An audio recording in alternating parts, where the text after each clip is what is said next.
Before we give you the news for the week, first let's give you the headlines.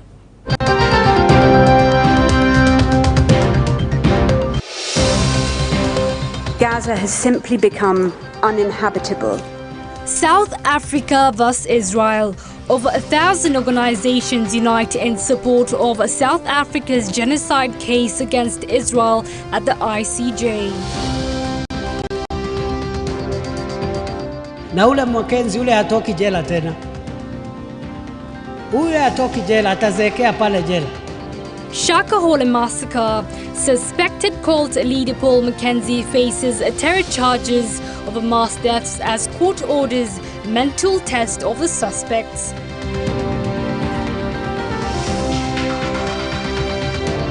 Kama mtoto ni wa Mombasa, hakuna mtoto ambaye kwamba ataachwa nyuma. Fees for all. Mombasa County to sponsor all students in day secondary schools in the county.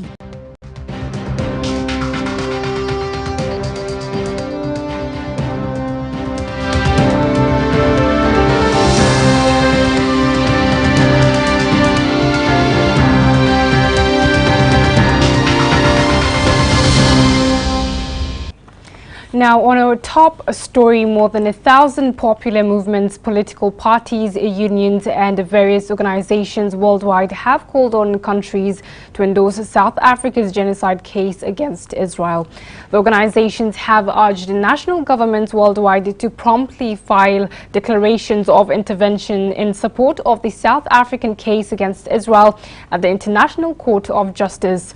In a historic first, the International Court of Justice at The Hague on Thursday last week opened its inaugural session on South Africa's genocide assault against Israel, a development that has garnered widespread support from many nations, echoing global calls for a ceasefire in Gaza.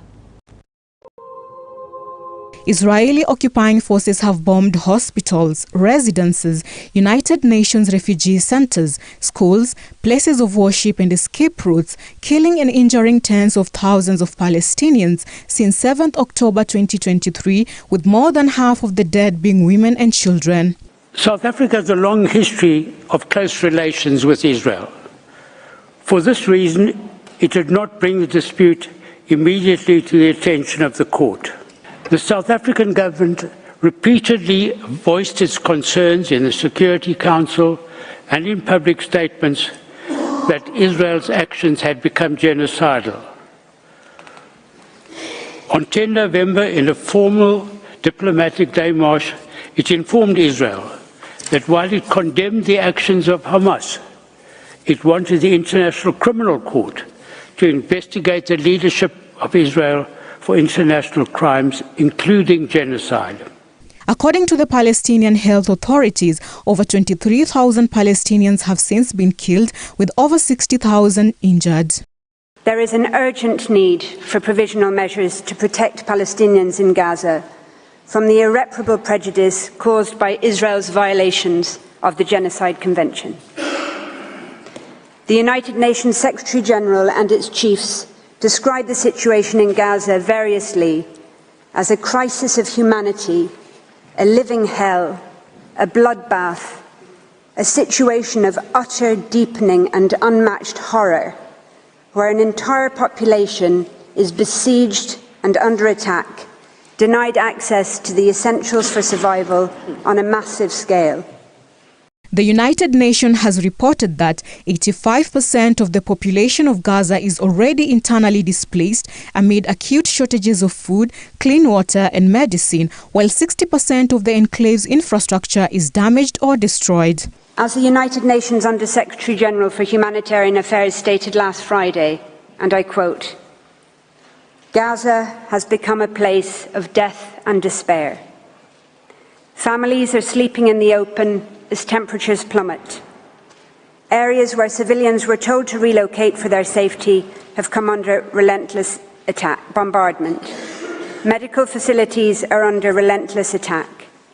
The few hospitals that are partially functional are overwhelmed with trauma cases, critically short of all supplies, and inundated by desperate people seeking safety. A public health disaster is unfolding. Infectious diseases are spreading in overcrowded shelters as sewers spill over. Some 180 women are giving birth daily amidst this chaos. People are facing the highest levels of food insecurity ever recorded.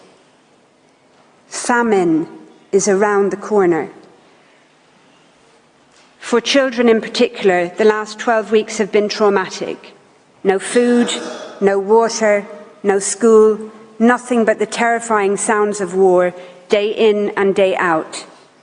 Gaza has simply become uninhabitable. On December 29th, South Africa filed the case before the International Court of Justice in The Hague, submitting photo evidence that clearly shows Israel committing war crimes in the Gaza Strip. South Africa is not alone in drawing attention to Israel's genocidal rhetoric against Palestinians in Gaza. 15 United Nations special rapporteurs and 21 members of the United Nations working groups have warned that what is happening in Gaza reflects a genocide in the making and an overt intent to destroy the Palestinian people under occupation. The court has heard of the horrific death toll and of the more than 7,000 Palestinian men, women and children reported missing, presumed dead or dying slow, excruciating deaths trapped under the rubble. Reports of field executions and torture and ill-treatment are mounting, as are images of decomposing bodies of Palestinian men, women and children left unburied where they were killed, some being picked upon by animals. It is becoming ever clearer that huge swathes of Gaza, entire towns, villages, refugee camps, are being wiped from the map. Over 1,000 international organizations have united in support of South Africa's genocide case against Israel at ICJ. Israel has a genocidal intent against the Palestinians in Gaza. That is evident from the way in which Israel's military attack is being conducted, which has been described by Ms. Hassim SC. It is systematic in its character and form. Amongst the organizations are Nahost Grab Mannheim from Germany, Malcolm X Center for Self-Determination from United States, Islamic Human Rights Commission from United Kingdom, Israelis Against Apartheid from Israel, Jordanian Federal of Independent Trade Unions, Mediciana Democratica from Italy, Institute for the Critical Study of Zionism, One Justice from France, South African Jews for a Free Palestine, and the International Iraqi Women Assembly. The public hearing in the case against Israel began on Thursday. Salma Salim, The Muslim Insights. Thank you for that report, Salma. Now, 31 Shakahola murder suspects were on Wednesday arraigned in a Malindi court, where the court ordered Paul Mackenzie and his 30 co-accused persons to undergo mental assessment. Malindi High Court Judge Muguru Thande directed the prosecution to produce the suspects in court on February 6, 2024 for a plea taking. Justice Thande also ordered the authorities at the Shimula Tewa Maximum Prison to ensure that all the accused persons held in the correctional facility are provided with all the basic needs. The prosecution, led by Deputy Director of Public Prosecutions Victor Mule, has asked for 14 days to allow psychiatrists to carry out a mental assessment on each of the accused persons before taking plea. Given that the accused persons will be taking plea on diverse dates in Mombasa, Shanzu and Tononoka courts, and given further that the accused are held in Shimulatewa, Kilipi and Malindi prisons, and given further that neither the court nor council can tell the number and availability of psychiatrists in this region, I find that a period of 14 days is not unreasonable. Accordingly, I direct that 1, all accused persons do undergo psychiatric assessment to ascertain their fitness to take plea. 2, medical attention and care to be availed to the 4th accused person and any other accused person who is unwell at the prison at which they are held. 3, Application for bond is deferred until all accused persons have taken plea. And finally, mentioned on the 6th of February 2024 for plea taking. So the in charge of Shimolatewa prison to ensure that all accused persons are fed just like any other persons held in prison. And also on the same, suspected cult leader Paul Mackenzie and 95 other suspects are facing charges related to murder and terrorism of the deaths of more than 400 people in Hola Forest. Paul Mackenzie is alleged to have incited his followers to starve to death in order to meet Jesus. He was arrested in April last year after bodies were discovered in Hola Forest. A Malindi High Court ordered Mackenzie and his co-accused to undergo mental assessment. According to prosecutors, Mackenzie and his co-accused are facing 10 charges including murder, manslaughter, terrorism and subjecting a child to torture. Na ule Mackenzie ule hatoki jela tena. Ule hatoki jela, atazeekea pale jela. Na tunaomba Mungu amweke miaka mingi ndio aone Kenya ambayo itakuwa Kenya salama, ambayo itakuwa na hii maneno yake ya upumbavu. Sijui kama tunaelewana. Lakini jela hatoki. Hataona mwangaza wa hii dunia tena, atakaa pale jela mpaka azekee hapo, alafu apotee, aende kwa shetani yake. Kama atatubu, hiyo ni mambo ya Mungu. Mackenzie was acquitted of charges of radicalization in 2017 for illegally providing school teaching. He rejected the formal education system that he claimed was not in line with the Bible. Hata mahakama ikimwachilia, tutamrudisha pale.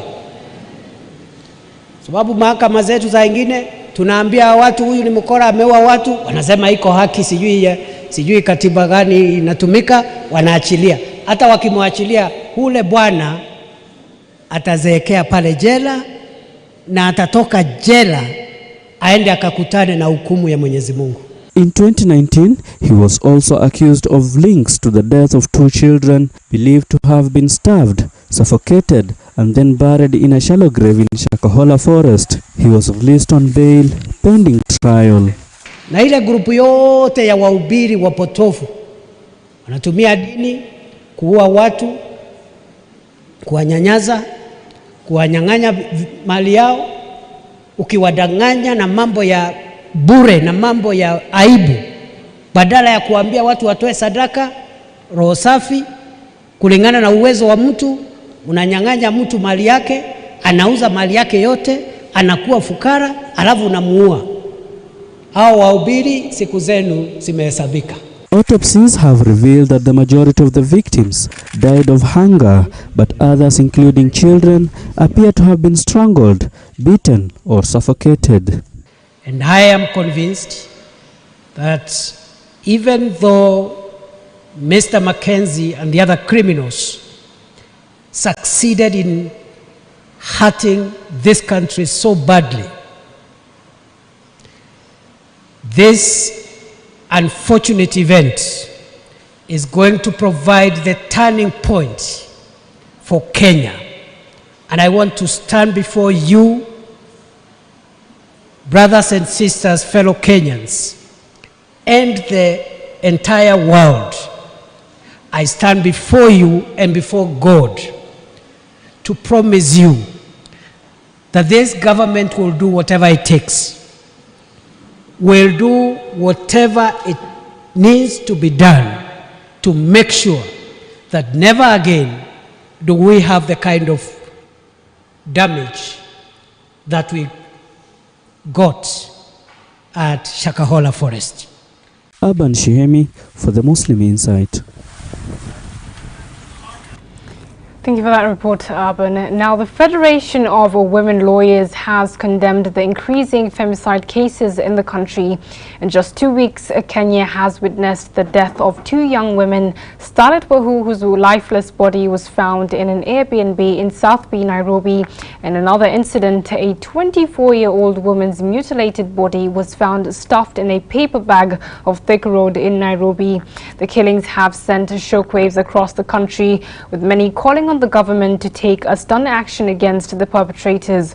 Now, gender-based violence is a major concern in Kenya. In 2022, at least 34% of women said they had experienced physical violence, according to a national survey.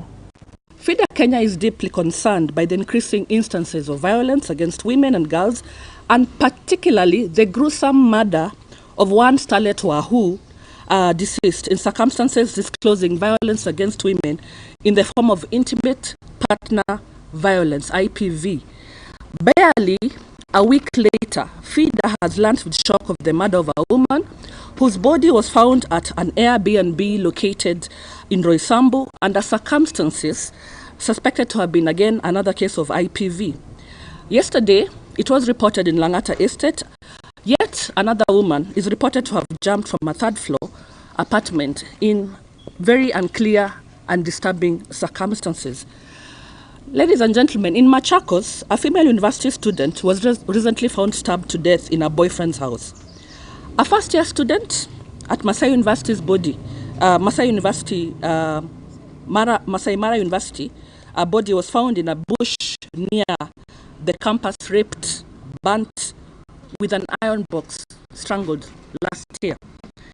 The loss of life of these young women counts not only to statistics, but also sets a very worrying and disturbing trend, and uncertainty for the safety of women and girls in Kenya in general. Whereas FIDA, we commend the National Police Service for their efforts in the timely apprehension of the suspect in the Wahu case, we still remain very concerned about the long-standing state's failure to protect women and girls from this type of violence, which in most cases occurs in private spaces by perpetrators who are well known to the victims. We cannot be in a country where more than half of the population has to walk checking their backs, checking their sides, because they are not protected. It is not the responsibility of girls and women and young people to protect themselves. It is collectively as a society for us to have the role to appreciate that indeed we must have safety in our homes, in our communities, in our schools. Thank you for that. And now the government has announced that the passport backlog at Nyayo House is currently at 70,000. The announcement was made by Principal Secretary, State Department for Immigration and Citizen Services Ambassador Julius Bitok when he visited the Jomo Kenyatta International Airport to assess the rollout of the electronic travel authorization following the waiver on all visa entry requirements to Kenya. The PS said that the country will receive an additional 100,000 passport booklets this week. He has called on Kenyans who applied for the passports to collect their passports lying at Nyayo House. Principal Secretary, State Department for Immigration and Citizen Services Ambassador Julius Bitok has called on Kenyans to collect their passports. The PS said the Immigration Department has managed to clear the backlog with only 70,000 passports backlog remaining. Right now we have a backlog of about 70,000 backlogs lying in immigration, uncollected. So I want to urge you to go and visit immigration. Maybe your passport is there lying there. And I want to call upon those who apply, make sure that you do your biometrics. And if you applied before 1 month ago, 2 months ago, check with immigration. Maybe your passport is lying in there. Speaking during the visit at the Jomo Kenyatta International Airport to assess the rollout of the electronic travel authorization, the PS said the country will receive additional passports booklets to enable Kenyans seeking the document to get it within 14 days. Right now, the number of booklets is low, but we are trying our best to ensure that we get more booklets. More booklets are coming in another week or so. About 100,000 booklets are coming in about a week or so. And we are trying our best to ensure that everybody who has applied for a passport is able to get it as soon as possible. In our charter, it's 14 days. Last year, between the months of August and September, the government issued 100,000 passports, clearing the backlog after breakdown of the printing machine. I want to say that all persons who applied for passports before August have been issued. We had an RRI program between August and September, where we issued more than 100,000 passports across the country. The backlog then was about, we had about 130,000 passports which were lying in immigration, which were not collected. Passport delays saw the Interior Cabinet Secretary Kithure Kindiki make impromptu visits to Nyayo House last year. Thank you for that report. Now, all students in 137-day secondary schools in Mombasa County will receive a 5,000 Kenya shillings bursary per year to be paid by the county government. Governor Abdulsamad Nasir said the county government of Mombasa has allocated 20 million Kenya shillings to be disbursed to 64 public and 73 private schools. 32,285 students in public schools and 7,651 in private schools will benefit from the bursary. The move by the county government is aimed at ensuring the retention of students in schools, ensuring fairness in the issuance of bursaries, which was marred with allegations of favoritism, and relieving parents from the back and forth in pursuit of bursaries. Your love for education is unmatched. I've been across this country and I've not seen a county where a governor supports education the way you do. In a bid to improve performances in secondary schools in Mombasa County, Mombasa Governor Abdulsamad Nasir has invested in different projects to ensure the smooth learning of students. Tunaenda shule unapata wale wameregister watoto ni 192, lakini unapata out of 192 there was one case in a certain school, 45 of them hawa attend classes. Na mimi nataka nikwambie governor, kina mama nyumbani, wazazi, leo na imani watakuombea dua kubwa sana kwa Mwenyezi Mungu kwa sababu ya hawa watoto ambao umekuja kuwekea mkono. Speaking during the assessment of the No Child Left Behind program bursary forms disbursement, Governor Nasir stated that apart from the bursary program, he has launched the Governor's Scholarship program that will see students from each school receive full scholarships throughout his secondary school life. Kama mtoto ni wa Mombasa, hakuna mtoto ambaye kwamba ataachwa nyuma. Walomaliza standard 8 mwaka jana, kila shule katika Mombasa hii ya umma tumechukua vijana 4 kutoka kila shule, na shule ambao ni mix wamechukuliwa watoto wa kiume 2 wa kike 2. Tena tukasema ya kwa tunataka wale ambao hali zao ni dhaifu lakini vijana wenye bidii. Tukachukua kila shule watoto 4. Serikali yao ya county inawasimamia full scholarship vijana wote 4 kwa muda wa miaka 4. Last year, bursary forms were issued through the Office of the Member of County Assemblies and Sub-County Administration. But due to the overwhelming demand for the forms, the governor was forced to change the strategy of issuance of bursaries not to leave any deserving child. Very good news coming from Mombasa County. Now, Zitek University has encouraged the university-going students to leverage their time in the academic institution as a transformative period to become change makers in the society, emphasizing the pivotal role that students play in shaping the future. The University Dean, School of Business and Economics, Professor Peter Kibas, said that the institution is working to install a culture that nurtures social responsibility and proactive engagement. So I want to challenge all of you and encourage you that use the opportunity here in the university to help you grow. You are now growing to expand so that you will not be that young man or young girl who came from the village of box. You know, I'm going to college. You'll be a different person when you go back to your village. You'll be a change agent in the village. But you can only do that by interacting. And then that means living a vibrant and active life. Don't just be yourself, hiding, but get sure to find out. Get the lecturers, head of department, the deans, our offices are open. Come and talk to us if you have new ideas, and we'll help you grow to the next level.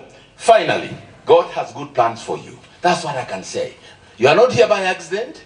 You are here by design. God saw you here, and so use your time here well. In the School of Business, we are there. to have more time with you. In all the schools, I'm sure they're doing the same, so that we give you maximum experience in the university to make you that young man, that young lady who is a change agent and who can bring solutions to society. Well, that story brings us to the end of the first part of our show. We're going to go on a short break, but we are coming back with a review of today's Friday Bulletin, so do not go anywhere.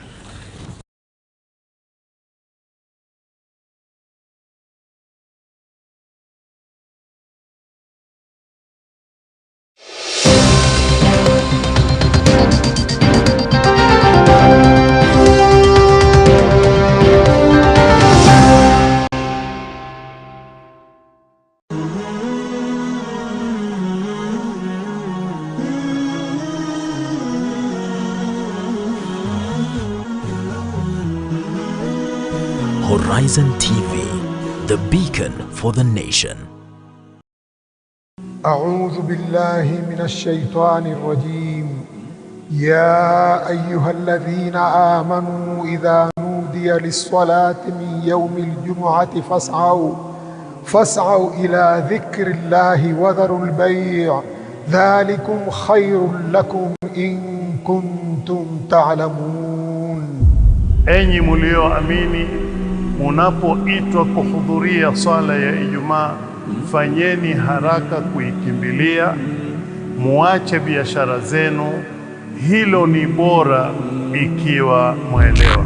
Isikilizeni kwa umakinifu khutba ya Ijumaa ili uzidi kujenga imani yako na kupata faida nyingi ya siku hii. Coming to you every Friday from Jamia Mosque, Nairobi. Live on Horizon TV.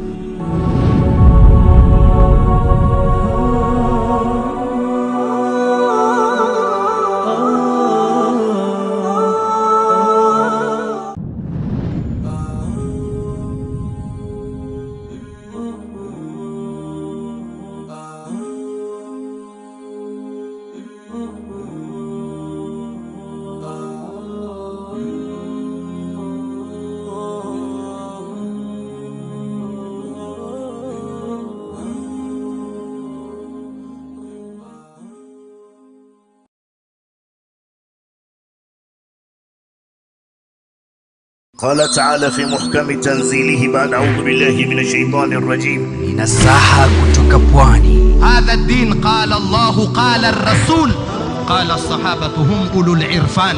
انتهى. Ili kuongoza kwenye njia iliyonyoka. Sikizeni hadithi hii ya Mtume alayhi salatu wasalam. Hakuna atakayeweza kumfungia mtu mlango ambaye Mwenyezi Mungu aliyemfungulia.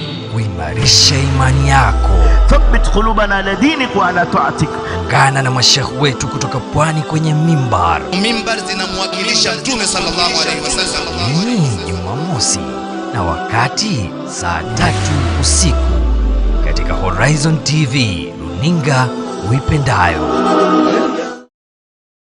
Kuna faida gani tupata tukimjua Mtume sallallahu alayhi wasallam? Nabii mwenye ushawishi mkubwa duniani. Tukizikwa tukitiwa kaburini, tutaulizwa haya maswali matatu: man rabbuk, ma dinuk, man nabiyuk. Sheikh Jamaluddin anakupa simulizi. Huwezi kumpenda mtu usiyemjua na kutambua sunna zake, lakini ukimjua na ukimtambua Mtume Muhammad sallallahu alayhi wasallam, mapenzi yako yatazidi. Kumfahamu Rasulullah, familia na maswahaba wake.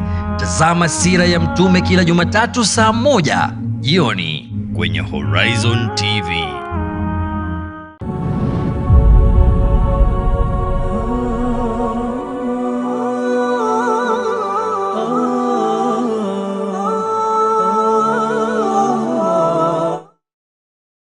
Pearls of Wisdom.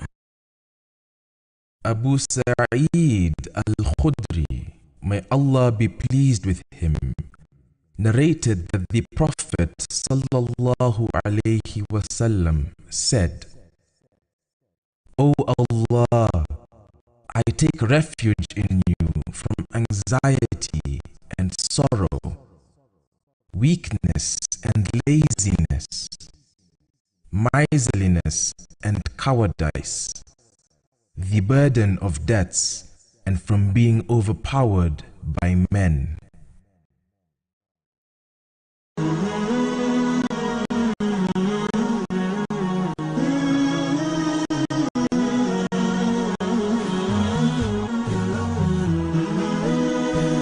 Horizon TV, the beacon for the nation.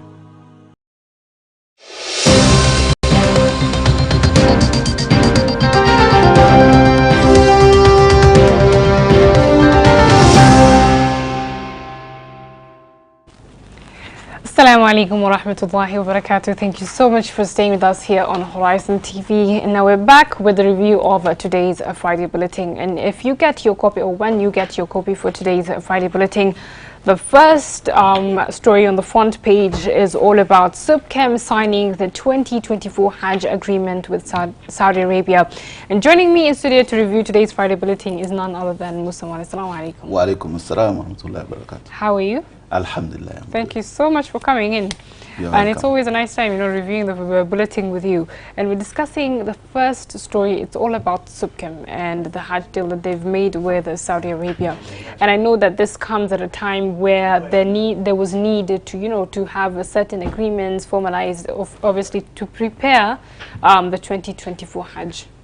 Yes, thank you very much. And this is quite timely because I think in the past we've had quite a number of challenges with our people who want to do Hajj, and some have either missed on their visas, missed on their flights, or basically have had very unfavorable treatment during Hajj in terms of hotel accommodation and food and all that, all those logistics on the ground.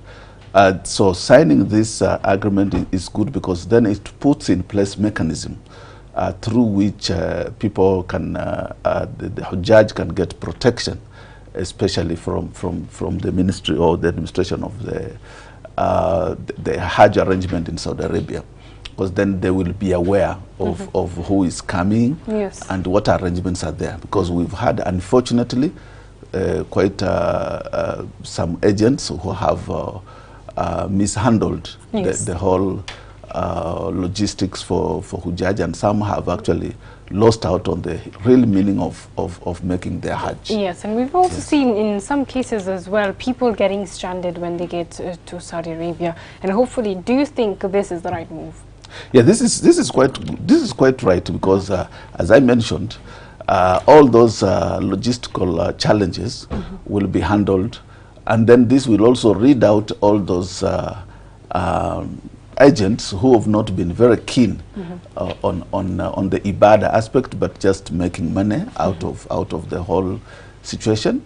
So because this is a really great ibadah or great ritual, and it has to be taken with the seriousness it deserves, even including those people who facilitate or who enable people to go for Hajj. Maybe just also to mention that that it should also encourage that we do not take Hajj as just a normal tourism, because I know quite a number of people, because they have access to some finances, they go for Hajj every year. And I think it's not fair that you make this like a child's play, like it's just touring.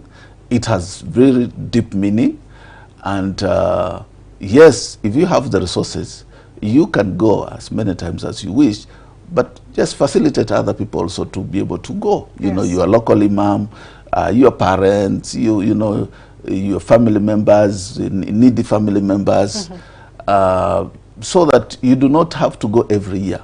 Rather, maybe after every 3 or so years you can go. Yeah. So and also maybe to just also buttress the point of what you call sponsorship. That sometimes some institutions, by virtue of being in a certain position, they are given sponsorships to give to people, and to give to needy people. And unfortunately, they end up dishing them to their relatives. People who actually don't deserve to go. You see an MP being given a sponsorship to go for Hajj, yet they earn $1 million shillings a month. Or someone who is wealthy, who is in position, but the poor imams who've been struggling in the villages or in informal settlements who really want to go for Hajj.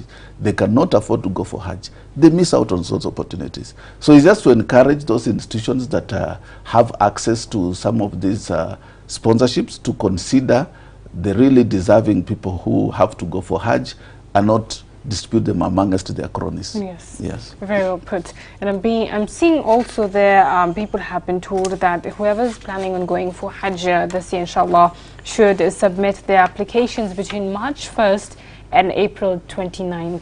Because we know Hajj starts on June 14th and the last day will be on June 19th. So anyone who's planning on going for Hajj, this is the time to start, getting ready, submit your applications from March 1st to the 29th of April this year, inshallah. Now, also on the front page, we're seeing Parkland's Mosque is offering support to Gaza, which is a very, very nice. They've given a check to Al Khair Foundation, who have also, they've been doing a lot of good work when it comes to assisting people in Gaza. So this is actually a commendable job, actually, right? Yeah, thank you so much. Let's not forget, thank you so much, Parkland's Mosque. And let's continue, of course, supporting Gaza. Let's not forget. I think the whole intention is for us to, people's mind get tired so easily or quickly, and they forget instances very early. Let's not forget Gaza. Let's not forget our brothers and sisters who are suffering, mothers, brothers, fathers, and children who are suffering in Gaza, especially those ones who've been maimed, those ones who have been rendered homeless. So the best we can do is, of course, dua, but also contribute that 1 shilling, 2 shilling, or whatever you can contribute towards their support, inshallah. Yes. And now we're moving on to the second page of the bulletin for today, and we're seeing protests as Sagana Muslim Primary denied permission to host the junior secondary school learners, and they're crying because the school says that it has met all the qualifications, to host their JSS learners, but the government has refused, making the parents send their kids to farther distances in order to attend, schools that offer JSS. What does this have to say when it comes to the Ministry of Education? Well, I think we need to have facts, because we are.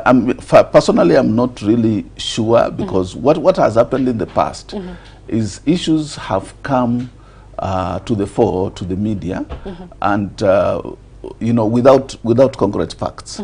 And we are always crying of foul play. We are always crying of being maybe discriminated. Yes, we are, but sometimes we just don't follow the right procedure. So when we are denied because we did not follow the right process, we then hide under the banner of being discriminated or oppressed. So basically, I think the Ministry of Education has really no excuse to deny any institution, especially a primary institution, in hosting the JSS, because they do not have space. We know that they've been always looking for space, and they were grappling with whether to put in secondary or primary and all that. So basically what we need to do is under the banner of the Education, Muslim Education Council, I think this is a matter that needs to be taken to court with facts, and then we sue the ministry, or the ministry is sued to explain as to why this institution is being denied, because the parents have a right to go to court. But let us have facts, and let's not just be sensational and maybe also call upon other Muslims to start protesting.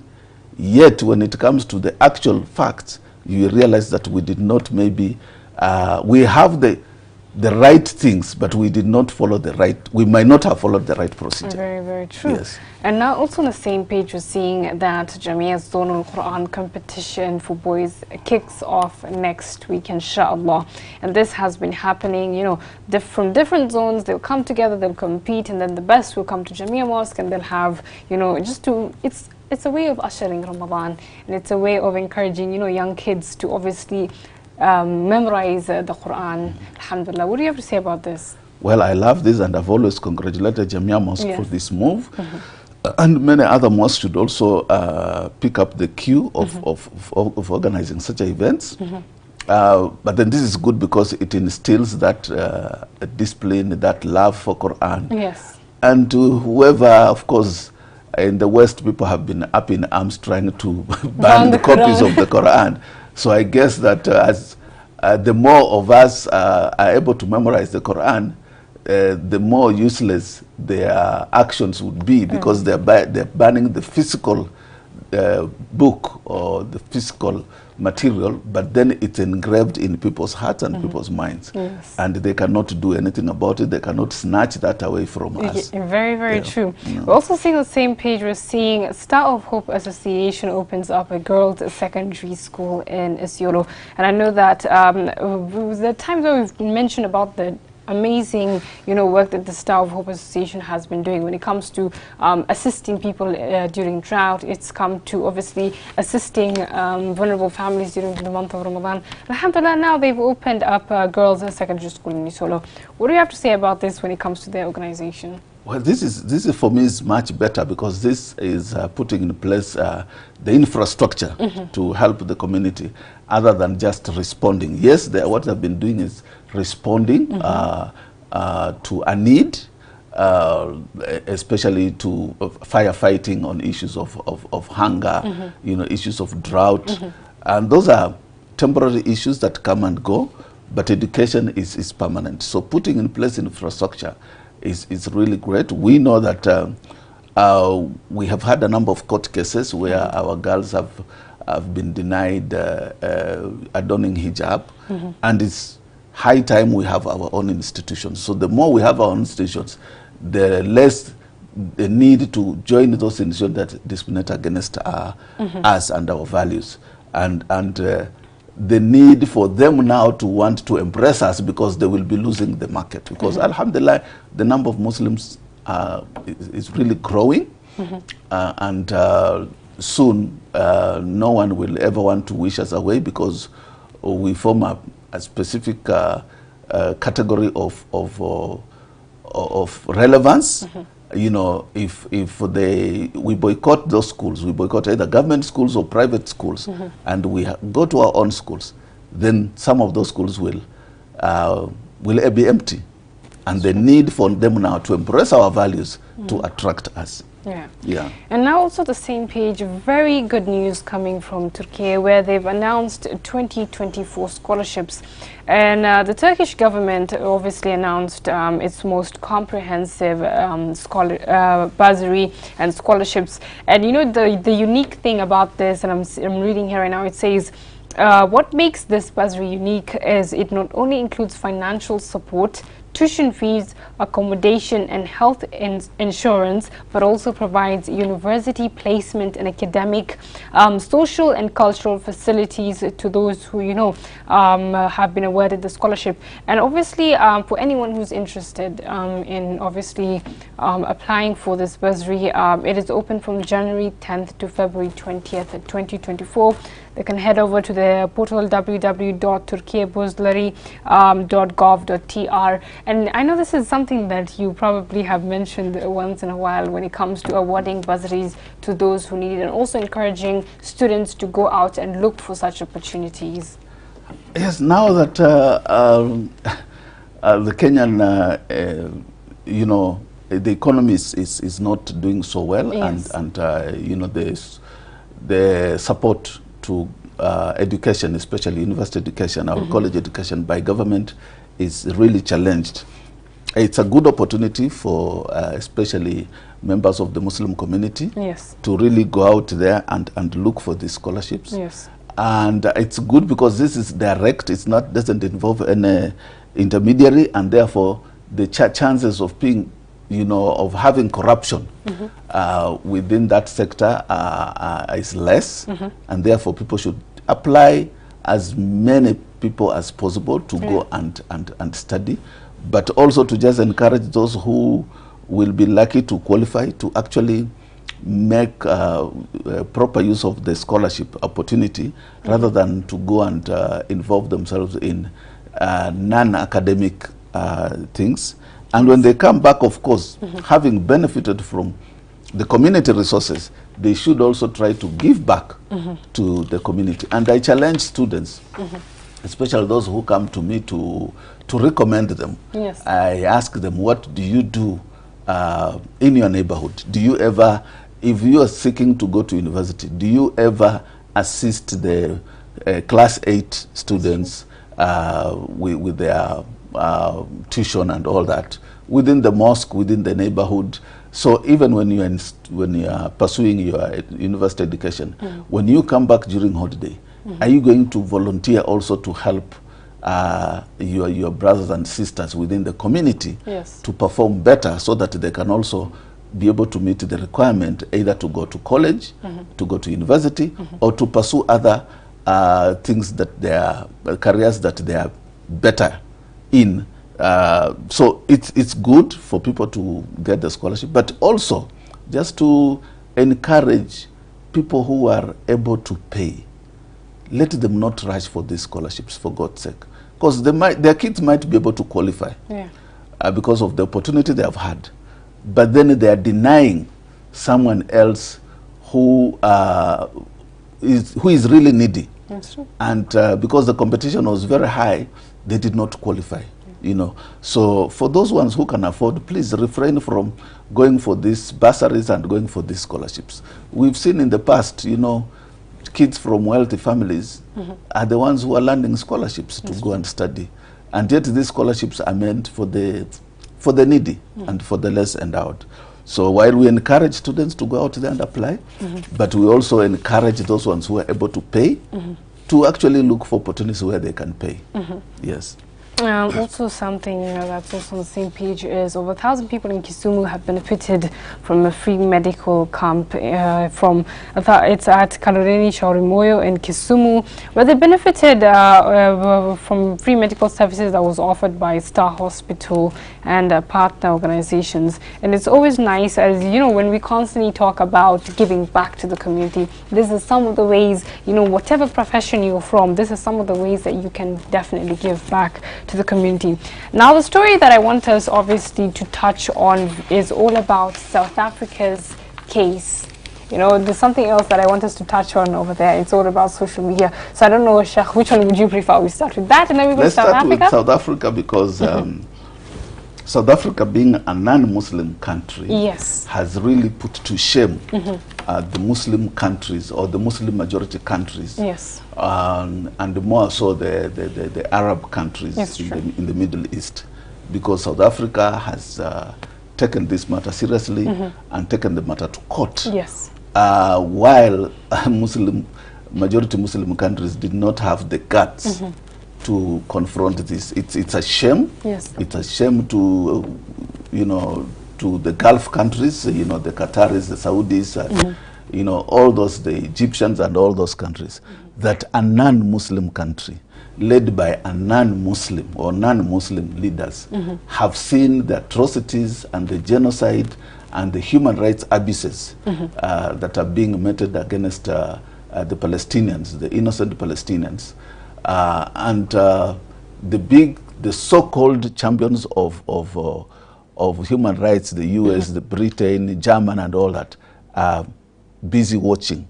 And it's just, we've just proved that they've been hypocritical in all this. And even the Muslim countries, the Muslim majority countries, have also been very hypocritical, you know, in the whole situation. So I allowed South Africa, and I know quite a number of other countries, non-Muslim majority countries, are willing to join this case, and we encourage that all Muslims come up and support this decision by South Africa, inshallah. And we're also saying that, you know, South Africa is a country that has come out and said whatever we're seeing happening in Palestine it happened to us, you know, during the apartheid regime, and many have really applauded South Africa. You know, we're seeing that, you know, ANC, the African National Congress, the party that obviously is currently leading in the South African government, you know, it said we have always stood by the side with the Palestinian people in their struggle, you know, when it comes to self-determination. And they said because this is exactly where we were in 1994. And we've seen that, you know, South Africa has had long ties, you know, very close ties with Palestine. We've known that the late Nelson Mandela was a very close friend with Yasser Arafat, the former president, the late Yasser Arafat, the former president of Palestine. And we're seeing, you know, the close ties have not been severed, you know.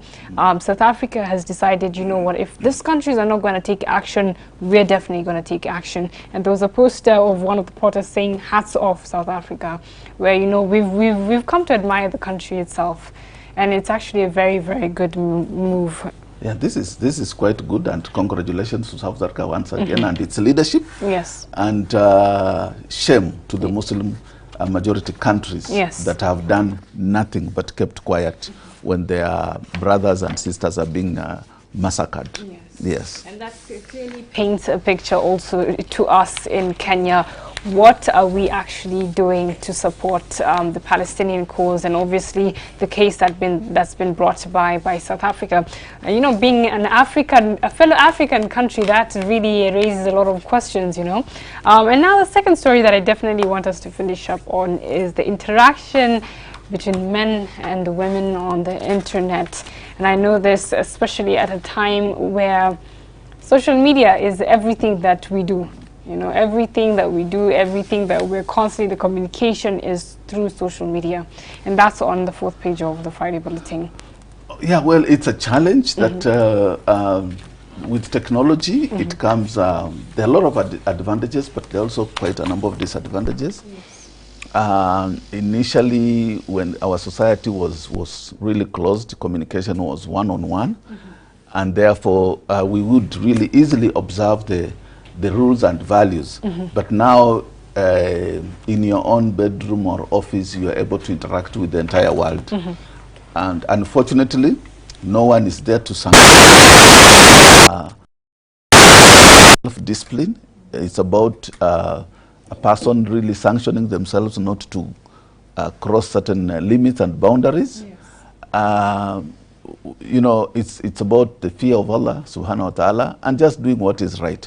Because there's little the world can do, there's little the community can do to stop some of these things. Yes, of course, the imams and other people can use the mimbar to educate people on the ills of some of these avenues or platforms and the advantages. Let's take advantage of those positive things, because they're quite a number, and let's desist from using the negatives within the social media. So we know it's haram for that kind of interaction to take place. So in your heart, just know you have to sanction yourself.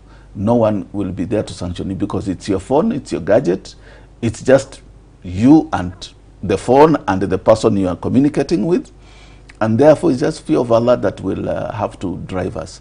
And nothing else. Yes. And I think that brings us to the last topic of discussion. Unless there's anything else you'd love to touch on. Yeah, I want to first of all laud the governor of Mombasa for launching the subsidy program for secondary school. Yes. This will help quite a number of school-going kids go to school or access education where their parents are not able, or in some cases where the parents really don't care. Yes. We need to save the younger generation, because there are some parents who have the means, but they really don't care. One principal of a school, a friend of ours, shared with me that a mother came to plead for the child to be admitted in school because they did not have enough school fees, but she was adorning quite a number of gold chains and all that, and the principal quickly assessed and realized that maybe she was even putting on over 100,000 worth of gold. And this is what was visible on her hands. This is not what was hidden, so you don't know what else was hidden. So the parents who can afford, but maybe they don't see education as a priority, so we cannot ignore their children just because the parents are ignorant. We have to support them. So this is quite laudable. And also, of course, the CIPK has talked on the relationship between the three arms of government, which is crucial. It's been happening of late. Yes, there has to be separation, and there has to be respect of each arm of government, and the government, the executive should stop intimidating the other two arms of government, the parliament or legislature and judiciary, and let each perform. Of course, we know there are challenges within those institutions, and we are aware that there are cases of corruption. But then do not isolate your own iniquities by pointing out the other persons. So the executive has more corruption cases than judiciary, than the legislature.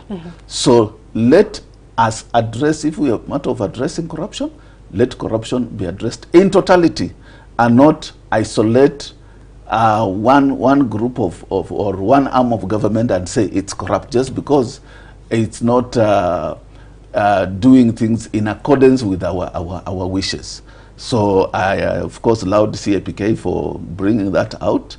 And encourage that we all have respect for the rule of law. Yes, very true. And once again, that brings us to the end of today's show. Before we close up, obviously it being Friday, the different mosques will be having obviously their Jummah khutbahs, and salahs. So I just want to make a short announcement of the mosques that are going to be praying. Obviously all mosques are going to be praying, but the information we have is all about the khatibs in each mosque. And I'm seeing in Babadogo, we have Darus Salam Masjid, will be Sheikh Ramadan Mwangi. In Langata, we have Langata Masjid, the Sheikh Saad Ahmed. In Upper Hill at Kenyatta National Hospital Masjid, we have Sheikh Palestine. We at the CBD Nairobi Jamia Mosque will be the Deputy Chief Qadi Sheikh Sukhian Hassan. And we're looking at the next location where we have Halingam Masjid Rahma will be Sheikh Omar Menza. In Majengo Pumwani Riyadh Mosque will be Sheikh Ibrahim Njuguna. At Masjid Khadija also in Majengo will be Sheikh Abu Najma. Now in Kilaleshwa at Masjid Ibrahim will be Sheikh Dr. Muhammad Shakur. And moving on to Kibra, we have Masjid Munawwar will be Sheikh Nasir Abdul Aziz. Masjid Nur Darajani, Sheikh Saeed Bafana. And Jeddah Masjid we have Sheikh Ramadan Nasim. At Makina Masjid we have Sheikh Hamza Khamis. Lindi Masjid we have Sheikh Jamal Lali. Lomli Masjid we have Sheikh Abdurrahman Badi. At Toi Masjid we have Sheikh Issa Rajab. And Makungani Masjid we have Sheikh Hamza Habib. Now in Kilimani, at Kilimani Mall Masjid we have Sheikh Yusuf Akasi. At City Park Masjid we have Qari Hussein. Now also in Mihango at Masjid Munawwar we have Sheikh Isa Suleiman. Rayan Masjid will be Sheikh Abdullah Juma. Tawheed Mosque Sunnyside will be Sheikh Eid Yusuf. Taqwa Mosque will be Dr. Muhammad. Masjid Amin will be Sheikh Khamis Khalid. And at Park Road Masjid will be Sheikh Ratib Abdunur. And we also have, I think that's done. Great, so those were the announcements for the khutbahs that will be happening today, and the khatibs will be giving today's khutbah. Once again, thank you so much, Mr. Musa, for joining us for the review of the Friday Bulletin. It's always nice to have your insight with us here in the studio, so once again, shukran. And that brings us to the end of today's show. We'll join again, inshallah. We'll meet again, rather, in next Friday, inshallah. Once again, thank you so much for staying with us at Horizon TV. And thank you to a sign language interpreter who's doing a wonderful job. Shukran, Mariam. Until next Friday, ma'as-salam.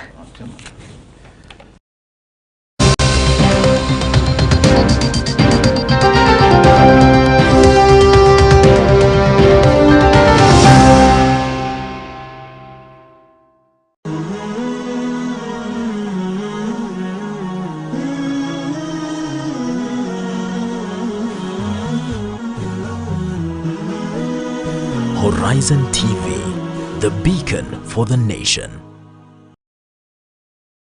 Verse of the day.